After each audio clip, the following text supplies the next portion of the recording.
kwanza lazima uchukue nini? Hatua. Mwambie chukua hatua iwe na uwezo. Na ukiwa na nguvu, manake hata nguvu za giza hazina nguvu juu yako. Ukiwa na uwezo, manake kuna vitu ambavyo wengine wamekwama, wewe utakuwa unaweza.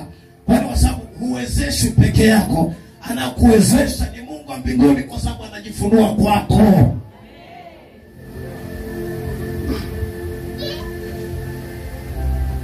Kwa huyu Mungu huyu tunayemtumikia huwa anaweza kujifunua katika nguvu, katika uwezo, katika utukufu, katika sauti yake ya kiroho, macho kiroho, kuponya, kufungua watu, kuwa na kibali. Unakuwa na kibali afu baraka zinafuata na unakuwa mshindi katika nguvu za giza zote. Huwa na uwezo, na ili kuonyesha kwamba anajifunua kwako, utaanza kuona uwezo wake unapojidhihirisha kwako. Sio lazima shuke umuone kama unavyoniona mimi.